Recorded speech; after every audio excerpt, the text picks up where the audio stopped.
Há cura completa em Jesus. Cura física, cura emocional e cura espiritual. Esta é a promessa que Ele tem para cada um de nós.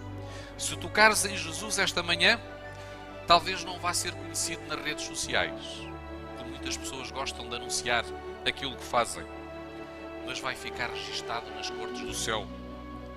Os sinos da Nova Jerusalém vão tocar e os anjos vão rejubilar-se. Não saias agora secretamente do meio da multidão. Não saias. Não cales a tua voz. Não tenhas medo depois de teres sido curado. Proclama aos outros aquilo que Jesus fez e faz por ti. Quero também saudar, abraçar os meus queridos irmãos nesta manhã de sábado, esperando que o Espírito de Deus se manifeste neste lugar e que nos ajude a conhecer o centro da sua vontade. Talvez, e a primeira nota que eu gostaria de deixar nesta manhã de sábado, existe aqui alguém que precisa de alívio. Mateus no capítulo 11, no versículo 29, Jesus convida-nos a procurá-lo, para que possamos encontrar alívio, nós que estamos cansados e oprimidos. No texto sagrado, que foi também apresentado por um jovem nesta manhã, Lucas no capítulo 8, versículos 43 em diante, nós vamos então dar início ao nosso itinerário espiritual. Lucas capítulo 8, do versículo 43 em diante. A multidão comprimia-o. A quem? A Jesus. E às vezes nós sentimos também com o coração apertado, com os problemas, com as dificuldades que nos comprimem.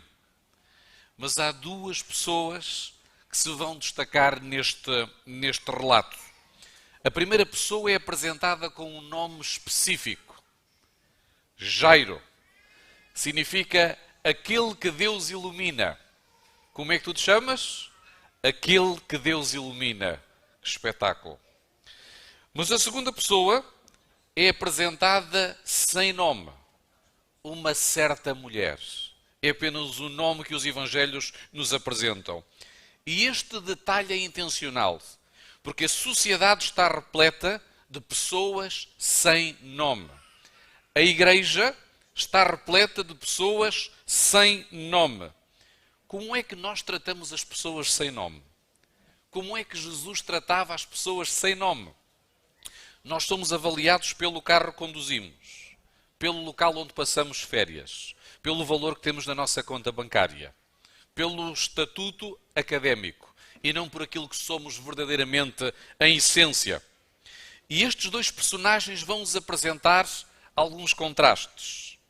Jairo era líder da sinagoga. Hoje, se ele publicasse um tweet, provavelmente teria milhares de seguidores. Se ele fizesse uma publicação nas redes sociais, ele teria milhares de likes. Mas ela era uma mulher anónima.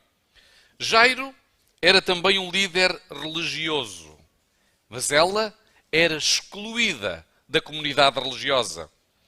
Jairo era rico, não estaria na lista da Forbes, mas era alguém que tinha propriedades.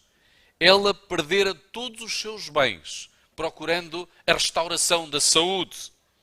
Jairo teve o privilégio de viver a paternidade e de conviver 12 anos com a sua filha.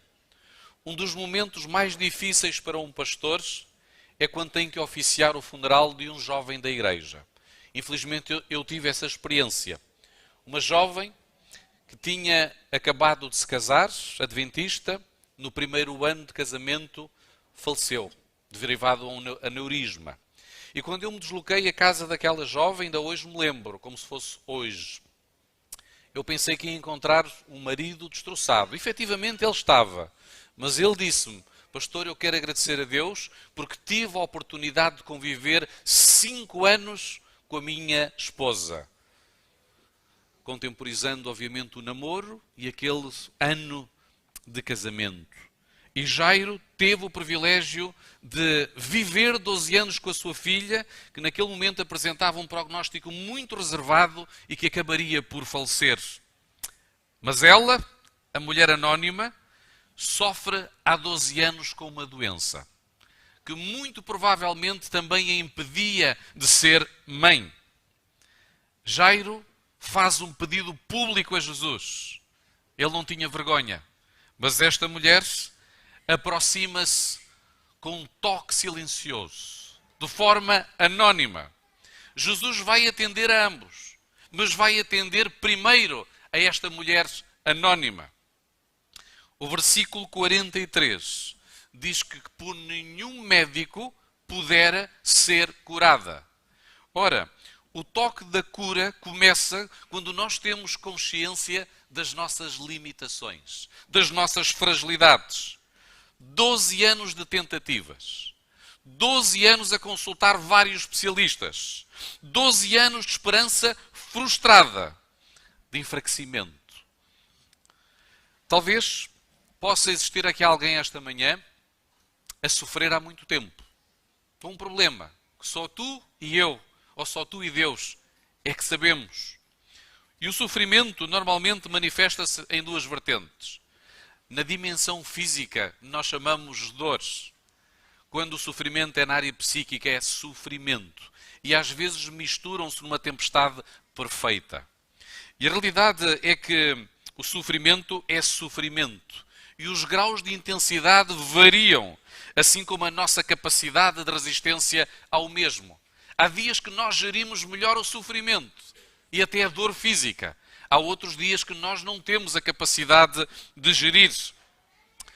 Por nenhum médico pudera ser curada. Ela gastou todas as poupanças da família e provavelmente era uma mulher abastada, porque uma pessoa pobre consegue consultar um especialista, talvez dois, e depois não consegue mais. E ela foi a vários especialistas, provou vários remédios, talvez até se tenha deslocado ao estrangeiro, mas em vão. Mas ela não era uma mulher conformada. Ela não era uma mulher passiva. Ela não ficou amoada num canto a reclamar da teodiceia ou da injustiça de Deus. Ela tentou encontrar soluções. Bateu a várias portas, mas apenas perdia o seu dinheiro e perdia toda a esperança. Cada tratamento falhado trazia mais desespero. E quando nós estamos desesperados, nós cometemos atos desesperados. A sua doença era crónica e era grave. A medicina da época não tinha solução para o seu quadro clínico. Provavelmente teria um problema no útero, nós não sabemos. O que o texto dá a entender é que ela perdia sangue diariamente. Às vezes falo com jovens, com senhoras, até na família, por vezes podem haver menstruações dolorosas. E por isso, com a perda constante de sangue, ela estava fraca e anémica. O sangue, na Bíblia, é símbolo de vida. Era como se aquela mulher morresse aos poucos cada dia. O problema é que ela não estava apenas a perder vida. Ela também não podia gerar vida. E o seu ventre, em vez de ser um jardim fértil, era um deserto de esterilidade. E isto é um diagnóstico também da experiência espiritual de muitos. E o sofrimento produz marginalização. Em primeiro lugar, marginalização conjugal. Segundo a lei judaica, uma mulher com hemorragia ou com fluxo hemorrágico não podia relacionar-se com o marido. Ela estava impedida de ter contacto íntimo ou conjugal com o marido há pelo menos 12 anos. Se ela era uma mulher casada, o seu casamento já deveria estar por um fio, ou até se calhar já teria terminado, a não ser que o marido fosse bastante resiliente. Se ela era solteira, estava impedida de sonhar com o casamento. Depois nós encontramos a marginalização social. Uma mulher com fluxo hemorrágico não podia relacionar-se com as pessoas à sua volta. Deveria viver confinada dentro da sua casa. E devido à pandemia recente, nós estamos familiarizados com a experiência do confinamento e, sobretudo, os nossos amigos chineses. Quer isto dizer que, muitas vezes, nós também vivemos rodeados de pessoas, de família, de irmãos na fé, e ainda assim sentimos-nos sozinhos, isolados, marginalizados. Não conseguimos construir relacionamentos. ela veio muito discretamente para tocar em Jesus. E o versículo 44 afirma que foi tocado num ponto especial. Onde é que ela tocou Jesus? Na orla do seu vestido. Porquê a orla? Já alguma vez se questionaram porquê a orla? Na orla ou na borda dos vestidos dos judeus existiam franjas com um cordão azul que nos remetiam para os mandamentos. Esta foi a orientação em Números 15, 38 a 39. Eles nos vestidos tinham que ter umas franjas com um cordão azul. Ora, esse era o lugar mais acessível à mulher. Quer isto dizer que ela veio a rastejar-se. Aquela mulher, para tentar chegar a Jesus, teve que vir a rastejar pelo chão, passando debaixo das pernas, até tocar na borda ou na orla da veste de Jesus. Segundo, os judeus acreditavam que se Jesus fosse verdadeiramente o Messias, de acordo com o estudo das profecias, quem tocasse na orla, ou como se diz em hebraico, canaf, seria curado. Se nós formos a Mateus 14, 36, vamos ver que esta era a crença dos judeus. Mateus 14, 36. Podemos ajudar quem estiver ao nosso lado e quem tiver dificuldade em encontrar o texto. Mateus 14, 36. E o texto diz: E rogavam-lhe que ao menos eles pudessem tocar a orla da sua veste. E todos os que a tocavam ficavam sãos. Outro significado para canaf é asas. Por isso é que nós podemos entender quando o salmista, no Salmo 91, diz que nós estamos abrigados debaixo das suas asas. Quando os principais da sinagoga ou o próprio Jesus utilizavam o xalite, tinha também a orla com o cordão azul. Por isso estavam debaixo das suas asas, da sua orientação. Mas o medo de ser rejeitada pelo mestre aterrorizava por dois motivos. Primeiro, ela sentia-se impura. E se ela tocasse em Jesus, ela pensava, segundo a sua concepção, que Jesus também se ia tornar impuro. Segundo, se ela não pudesse recorrer a Cristo, a quem é que poderia recorrer mais? Depois nós encontramos a marginalização religiosa. Uma mulher com fluxo sanguíneo não podia adorar. E os judeus adoravam em dois locais. Que locais eram esses? Adoravam na sinagoga e adoravam no templo, onde também participavam no tamid, no sacrifício contínuo. E ela estava proibida de participar nas festas cerimoniais, nos cultos. Quer isto dizer que ela não participava no dia da expiação, do Yom Kippur. Quer isto dizer que ela não ia cada dia pedir perdão pelos seus pecados ao santuário. Isto fazia sentir culpada. Ela não tinha já vontade de se aproximar desses locais. Era considerada impura. E os rabinos decretavam que as mulheres com fluxo sanguíneo contaminavam tudo o que tocavam, inclusive os utensílios domésticos. Inclusive os utensílios domésticos. E se os maridos teimassem relacionar-se com elas, a maldição poderia ir até à segunda e à terceira geração.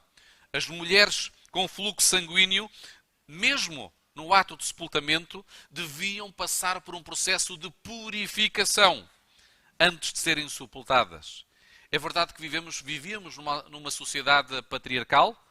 Hoje, alguns chamariam os homens misóginos, discriminação de género, provavelmente sim, que Jesus veio equalizar, veio traduzir o equilíbrio entre homens e mulheres, mas era assim que elas eram tratadas. O toque da cura, segundo o versículo 44, e nós temos uma estrutura quiástica, vai surgir com a presença de Jesus Cristo. E graças a Deus que Jesus Cristo entra na história humana. Graças a Deus que Jesus Cristo nos interpela em momentos difíceis. Ele aparece sempre nos piores momentos, quando já esgotámos todos os nossos recursos, quando não confiamos mais na nossa racionalidade.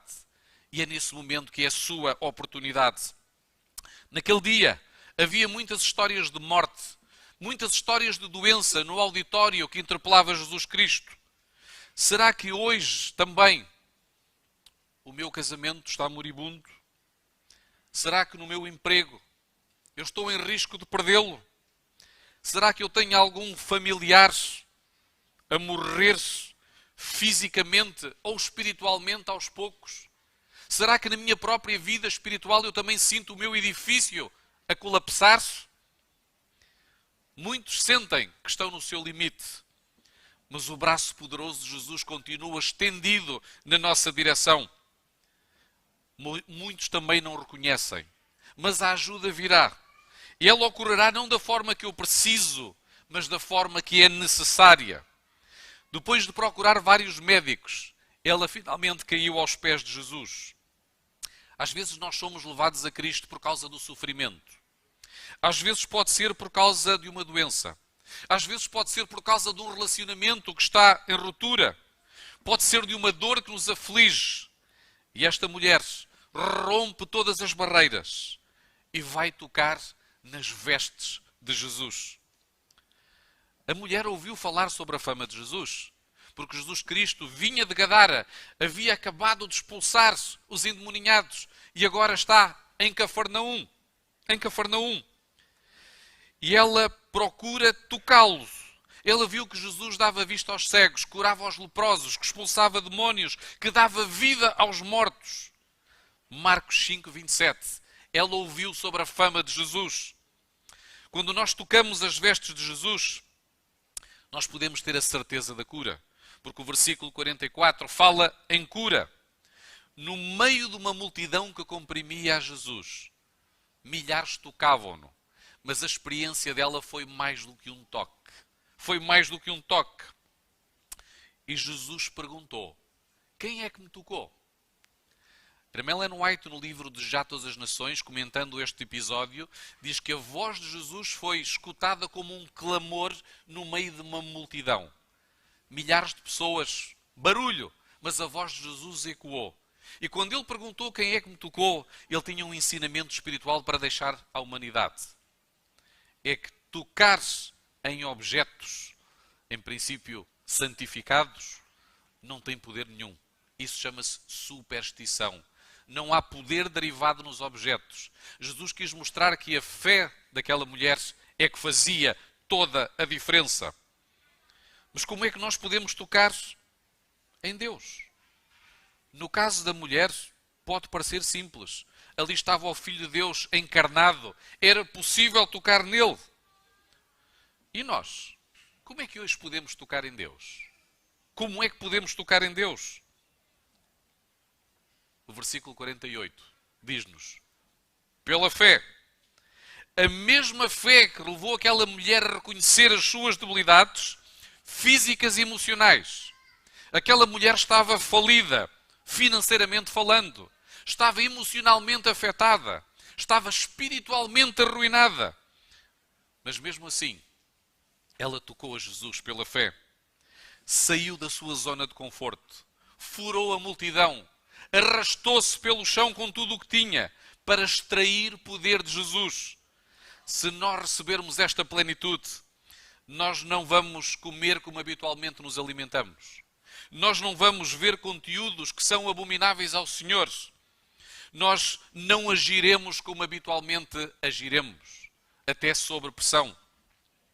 Se eu tocar em Jesus, a vida dele passa a ser minha e é isto que me empodera. É receber a vida de Jesus. Nós tocamos em Jesus quando começamos a construir um relacionamento diário com Ele. E isto é muito mais do que um toque. O toque em Jesus não foi acidental. Foi um toque intencional. Foi um toque com um propósito definido. Ela queria ser curada. Será que eu tenho também a noção definida de onde é que eu preciso ser curado? Porque às vezes nós oramos a Jesus de uma forma abrangente. Senhor, perdoa os meus pecados. Senhor, ajuda-me a superar os meus problemas. Mas nunca mencionamos especificamente que problema é esse. Que pecado é esse. E Jesus é um cavalheiro e obedece às leis do universo. Ele não se impõe. E se eu não localizar especificamente a área em que eu preciso de ser tocado, em que eu preciso de receber poder, ele não vai fazer nada. Ele vai respeitar. Este toque foi intencional. Ela tinha um mal que a atormentava há anos. E qual é o teu mal? Qual é o teu problema que te atormenta há anos? Foi também um toque com poder. Porque quando Jesus interviu, curou-a em várias dimensões. Primeiro, fisicamente. O fluxo de sangue imediatamente estancou. Cura física. Segunda, cura emocional. Jesus tratou-a por filha. É provavelmente a primeira vez e a única que Jesus Cristo trata no seu ministério alguém por filho diretamente. E esta palavra tem poder. Depois de nos tornarmos adultos, quando alguém nos trata por filhos, restaura o nosso coração. Por uma igreja onde passei, havia uma irmã muito querida que me tratava também por meu filho. E eu, estando longe dos meus pais, posso-vos dizer que era restaurador ouvir aquelas palavras. E esta mulher estava habituada a ser afastada, ostracizada, marginalizada. E Jesus, em muitos anos, é a primeira a tratar por filha, cura emocional. E depois cura espiritual. A tua fé te salvou. O termo utilizado pelo evangelista Pistis significa a tua convicção. Ela apropriou-se dos méritos do sangue de Jesus Cristo. Muitos comprimem a Cristo, mas poucos o tocam pela fé. Frequentemente nós víamos Jesus, a multidão e os discípulos. Era normal no seu ministério. A multidão, Jesus e os discípulos. A maioria das pessoas não queria ter comunhão com Cristo. Queriam apenas uma solução para os seus problemas. Queriam ter um relacionamento de interesse com Jesus. Não estavam à procura de estabelecer comunhão. E por isso não tocavam.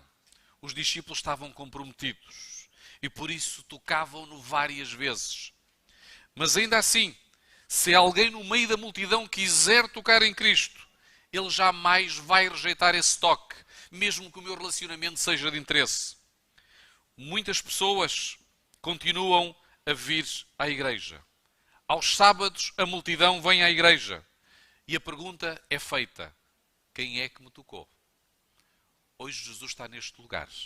E também pergunta: quem é que me tocou? Muitas pessoas vêm à igreja porque estão acostumadas a vir. Aliás, até acham inapropriado não vir. Mas estar em contacto com Jesus não é uma prioridade. Não é uma expectativa sequer que tem em relação ao culto. Vem encontrar-se com os amigos. Nós vimos encontrar-nos com a família. Vimos encontrar-nos com a doutrina. Nós podemos até vir encontrar-nos com tanta coisa, mas não com o Senhor da doutrina. E esta multidão vai continuar a ir e a vir até ao regresso de Jesus Cristo, até ao final do tempo da graça. E para muitos vai ser tarde, porque não tocamos nas vestes de justiça do nosso Salvador. Alguns vêm para orar, mas não para entrar em comunhão. Alguns vêm para cantar, mas não para adorar. Alguns vêm para receber as programações da igreja, mas não para desenvolver ministérios pessoais. Somos batizados, mas não tocamos nas vestes de Jesus Cristo. Ou seja, talvez seja este o perfil de muitos membros adventistas do sétimo dia, como a multidão que comprimia a Jesus, mas que nunca chegaram a tocá-lo pela fé.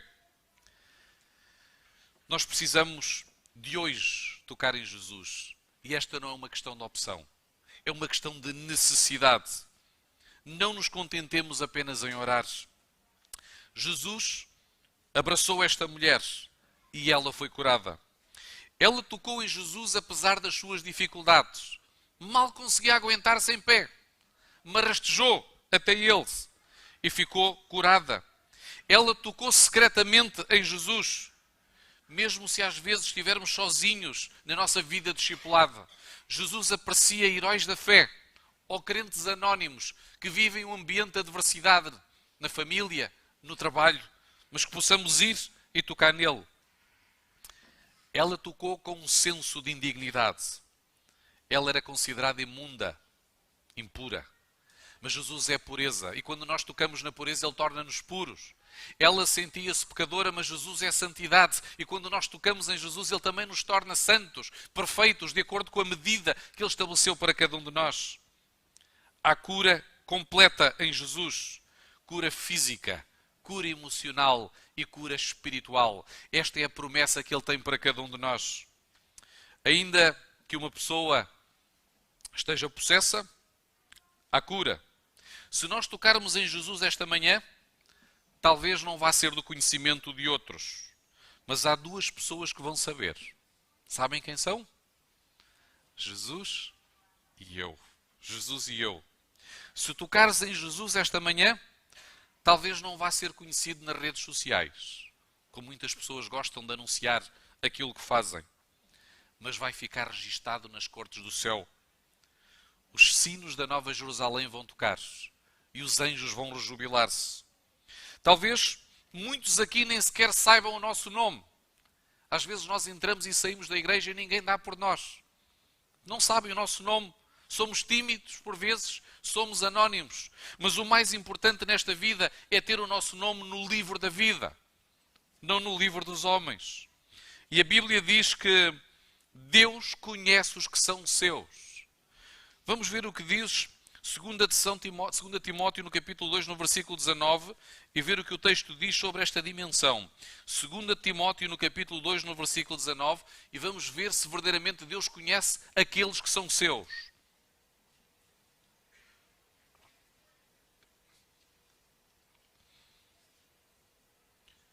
2 Timóteo capítulo 2, versículo 19. E diz o texto: Todavia, o fundamento de Deus fica firme, tendo este selo: o Senhor conhece os que são seus, e qualquer que profere o nome de Cristo aparte-se da iniquidade. Isto é uma marca, é um selo, é uma garantia. Jesus conhece os que são seus, e quando nós somos dele, nós apartamos do que é iníquo, do que é mau. É uma promessa. Quando Jesus nos salva, Ele também deseja que partilhemos esta experiência. Aqueles que tocam em Jesus, de acordo com o versículo 47, devem testemunhar. Não saias agora secretamente do meio da multidão. Não saias. Não cales a tua voz. Não tenhas medo depois de teres sido curado. Proclama aos outros aquilo que Jesus fez e faz por ti. Um dos grandes problemas que às vezes temos é que se apodera de nós o pensamento que os milagres só acontecem na vida dos outros. Mas deixem-me perguntar-vos, quando é que foi a última vez que passámos um longo período a lutar com Deus em oração, de uma forma constante? Lembram-se de Jacó? Já era de madrugada. O sol estava quase a nascer.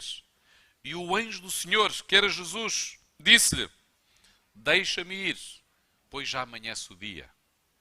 E Jacó disse-lhe: Eu não te deixarei enquanto não me abençoares. Quando é que foi a última vez que tu lutaste com Deus e disseste: Senhor, eu não te vou deixar ir enquanto não me abençoares, enquanto não me ajudares a superares, enquanto não me curares? Então, como é que nós podemos afirmar que os milagres só acontecem na vida dos outros?